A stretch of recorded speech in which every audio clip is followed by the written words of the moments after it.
Big Boss season 6ന്റെ live update ആണ്. ഇപ്പൊ ലൈവിലെ നോമിനേഷൻ പ്രോസസ്സ് നടക്കുന്നതാണ് നമ്മൾ കണ്ടത്. ഇപ്പൊ നോമിനേഷൻ പ്രോസസ് കംപ്ലീറ്റ് ആയിരിക്കുകയാണ്. അങ്ങനെ 9 പേരാണ് ഈ വീക്കിൽ എലിമിനേഷന് വേണ്ടി നോമിനേറ്റ് ചെയ്യപ്പെട്ടിരിക്കുന്നത്. പവർ ടീമിനെ നേരിട്ട് ഒരാളെ ചൂസ് ചെയ്യാം. അങ്ങനെ പവർ ടീം നേരിട്ട് ചൂസ് ചെയ്ത ആള് ജാസ്മിൻ ആണ്. പിന്നീട് ജിൻഡോ, അൻസിബ, ഗബ്രി, ഋഷി, നോറ, സിജോ, അർജുൻ എന്നിവരും നോമിനേഷൻ ഉണ്ട്.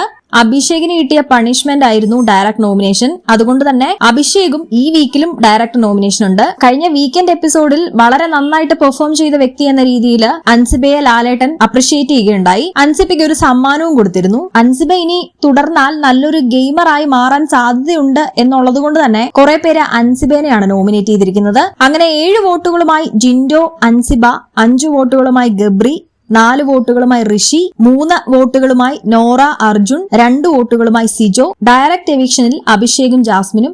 അങ്ങനെ 9 പേരാണ് ഇത്തവണത്തെ എലിമിനേഷനായി നോമിനേറ്റ് ചെയ്യപ്പെട്ടിരിക്കുന്നത്. ഇതില് അപ്സരയ്ക്ക് 1 വോട്ട് നോമിനേഷന് ലഭിച്ചിരുന്നു. എന്നാൽ ശ്രീധുവിനെ ആരും തന്നെ നോമിനേറ്റ് ചെയ്തില്ല. നിലവിൽ പവർ ടീമിലുള്ള സായിയും നന്ദനയും ശ്രീരേഖയും ശരണ്യയും സേഫ് ആണ്.